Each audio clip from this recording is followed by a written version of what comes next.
तो नमस्कार दोस्तों, हम लेकर आए हैं अध्याय नंबर 3 भू संसाधन तथा कृषि ज्योग्राफी के नोट्स, बुक नंबर 2 क्लास 12 के 2025 नोट। तो चलो आज हम इनको शुरू करते हैं। तो यहाँ पर है भू उपयोग वर्गीकरण। आप वीडियो को क्वालिटी को थोड़ा हाई कर लीजिएगा ताकि आपको अच्छे से दिख सके। भू उपयोग वर्गीकरण, वनों के अधीन क्षेत्र आप इसे देख सकते हैं। यहाँ पर है बंजर भूमि, फिर यहाँ पर है गैर कृषि कार्यों में प्रमुख स्थायी चारागाह क्षेत्र, विविध तरु फसलों एवं वनों के अंतर्गत क्षेत्र, कृषि योग्य व्यर्थ भूमि।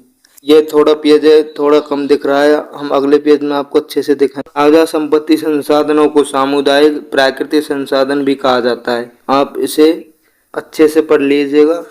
उसके बाद में नीचे चलेंगे हम। इस अध्याय में बता रखा है कि स्वतंत्रता के पश्चात क्या क्या हुआ था, तो इसमें वो भी नोट किया है हमने। तो यहाँ पर स्वतंत्रता के पश्चात सरकार ने खाद्यान्नों को उत्पादन को बढ़ाने के लिए 3 उद्देश्य तय किए, जैसे नकदी फसलों के स्थान पर खाद्यान्न फसलों को बढ़ावा देना, गहन कृषि को बढ़ावा देना, प्रति एवं कृषि योग्य व्यर्थ भूमि का कृषि उत्पादन में उपयोग करना। उसके बाद में सेकंड है, सरकार ने गहन कृषि को बढ़ावा देने के लिए 2 प्रयोग शुरू किए, गहन कृषि जिला कार्यक्रम, गहन कृषि क्षेत्र कार्यक्रम। उसके बाद में नीचे है 1960 के दशक के मध्य में भारत में एक ऐसी कृषि तकनीकी को लागू किया गया जिसका उद्देश्य मूल रूप से देश में खाद्यान्नों के उत्पादन को बढ़ावा देना था। विश्व स्तर पर हरित क्रांति के जनक थे डॉक्टर नॉर्मन बोरलॉग।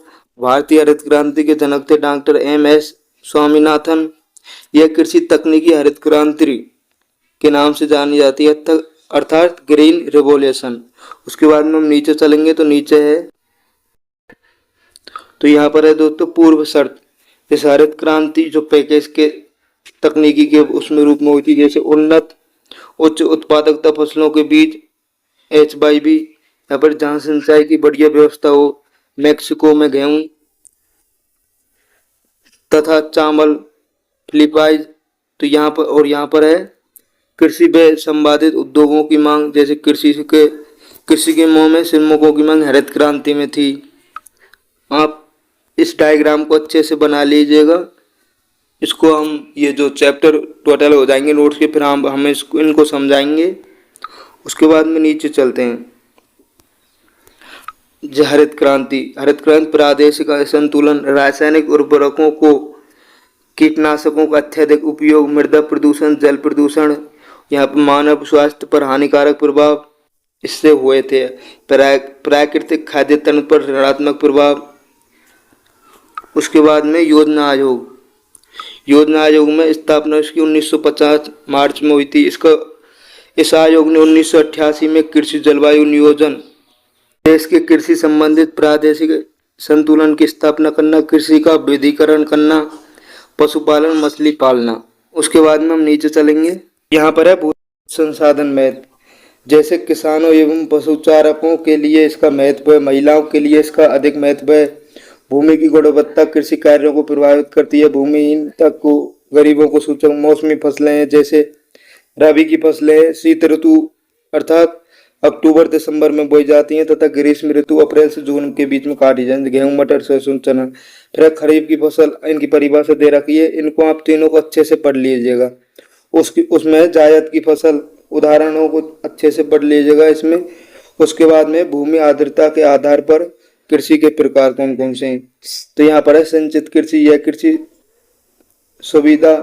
कृषि सिंचाई सुविधा आधारित है। इसके 2 उपकार हैं, रक्षित कृषि उत्पाद। के बाद में दोस्तों बरानी कृषि है। बरानी कृषि के बारे में, यह कृषि आर्द्रता के लिए वर्षा पर निर्भर रहती है। इसके 2 उपकार, आर्द्र कृषि तथा शुष्क कृषि। उसके बाद में रक्षित सिंचाई कृषि तथा उत्पादक सिंचित कृषि। तो रक्षित सिंचाई कृषि में इसके अंतर्गत उपलब्ध जल की मात्रा कम होती है। इसमें जल का सिंचाई के लिए इस प्रकार उपयोग किया जाता है कि फसल को बचाया जा सके। इसका मुख्य उद्देश्य है उपलब्ध जल की मात्रा सिंचाई के लिए अत्यधिक होती है, इसका मुख्य उद्देश्य है। उसके बाद में नीचे चलेंगे तो नीचे है यहाँ पर आर्द्र कृषि तथा शुष्क कृषि। आर्द्र कृषि में आप इनको देख देख कर लिख सकते हैं। देखिए आप इनको रोक रोक कर लिख सकते हैं। उसके बाद में हम नीचे चलेंगे तो नीचे है खाद्यान्न फसलें। तो खाद्यान्न फसलें हैं देश के समस्त बोए गए क्षेत्र पर 2/3 भाग पर खाद्यान्न फसलें उगाई जाती हैं। जैसे अनाज है तो लगभग 54% भाग पर अनाज बोए जाते हैं। भारत, अमेरिका व चीन के बाद तीसरे स्थान पर हैं। आप ऐसे छोटे छोटे को सही तरह से देख लीजिएगा। उसके बाद में भारत कई प्रकार की फसलें, उत्तम फसलें चावल, गेहूं तथा मोटे अनाजों ज्वार, बाजरा, मक्का आदि बोता है। उसके बाद में हम नीचे चलेंगे तो नीचे देखते हैं यहाँ पर चावल है। चावल में आप रोक रोक कर लिख सकते हैं। ये 3 प्रकार की किस्म बोए जाते हैं, ओस, अमन, बोरो। संपूर्ण इसके बारे में हमने बताया रखा है, इसमें से कहीं नहीं छूटा गया है। उसके बाद में गेहूं के बारे में बताया गया है, गेहूं के बारे में, फिर ज्वार के बारे में, उसके बाद में बाजरा के बारे में। फिर हम नीचे चलते हैं, नीचे है मक्का के बारे में, फिर है दालों के बारे में। वीडियो को रोक रोक कर तथा वीडियो क्वालिटी को हाई कर लीजिएगा ताकि आपको अच्छे से दिख सके।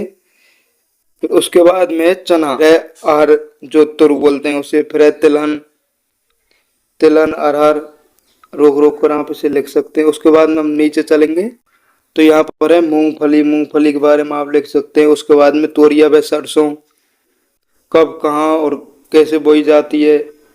उसके बाद में अन्य तिलहन जो फसलें जैसे सोयाबीन, सूरजमुखी, ये सभी है तथा कहाँ कहाँ बोई जाती है। उसके बाद में रेशेदार प्रमुख फसलें कौन कौन सी हैं।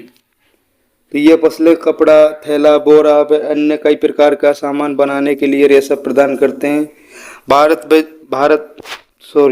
कपास व जूट भारत की 2 प्रमुख फसलें हैं, इनके बारे में नीचे बताया गया होगा। तो यहाँ पर है कपास, आप इसे रोक रोक कर लिख सकते हैं। उसके बाद में हम नीचे चलेंगे,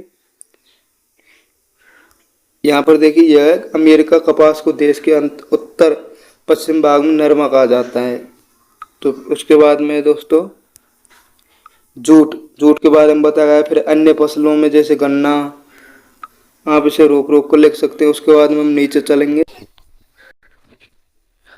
देख सकते हैं कहाँ उगाई गई तथा कैसे उगाई गई थी। सबसे पहले कहाँ उगाई गई थी, सबसे अधिक कहाँ उगाई जाती है। उसके बाद में कॉफी, तो कॉफी भी कहाँ उगाई थी, कैसे उगाई गई थी, सबके बारे में बताया रखा है। उसके बाद में हम नीचे चलेंगे तो यहाँ पर है भारत में कृषि का विकास कहाँ हुआ था, उसके बारे में बता रखा है। जैसे जिला स्तर पर, वीडियो को आप रोक रोक कर लिख सकते हैं। देखिए 1960 के दशक में आप वीडियो को रोक रोक कर लिख सकते हैं। उसके बाद में सतत कृषि के लिए राष्ट्रीय मिशन NMSA, उसके बारे में है। उसके बाद में हम आगे चलेंगे तो आगे है, तो यहाँ पर है दोस्तों, यहाँ पर है दोस्तों इस पेज के इधर की ओर। तो इसमें कृषि उत्पादन में प्रौद्योगिकी का विकास, आधुनिक कृषि उपभोग, 1960 के दशकों में कौन से कीटनाशकों का खपत में महत्वपूर्ण वृद्धि हुई, भारतीय कृषि की समस्याएं कौन कौन सी हैं, उसके बारे में बता रखा है। उसके बाद में निम्न उत्पादकता, ऋणग्रस्तता, छोटे खेत तथा विखंडित जोत, उसके बारे में हम नीचे चलेंगे तो नीचे है, तो यहाँ पर है वाणिज्य का अभाव। भारत के अधिकतर किसान खाद्यान्नों की कृषि अधिक करते हैं और व्यापारिक फसलें कम उगाते हैं। किसान अपनी जरूरत की फसलें उगाते हैं। उसके बाद में कृषि योग्य भूमि का निर्मीकरण, भूमि संसाधनों का निर्मीकरण सिंचाई और कृषि विकास की दोषपूर्ण नीतियों से उत्पन्न हुई, क्योंकि इससे मृदा उत्पादन होती है। इसको आप लिख सकते हैं। तो ये रहे हमारा अध्याय नंबर 3 के नोट्स, बुक नंबर 2 के। तो कृपया हमारे चैनल को सब्सक्राइब जरूर करें, हम डेली वीडियो ला रहे हैं। और हमारे इस चैनल पर क्लास 10 तथा 12 के नोट्स तथा सॉल्यूशन वीडियो भी मिलेंगी और नई नई अपडेट हम क्लासों के बारे में देते रहेंगे, बोर्ड की क्लासों के बारे में। तो कृपया चैनल को सब्सक्राइब जरूर करें। धन्यवाद।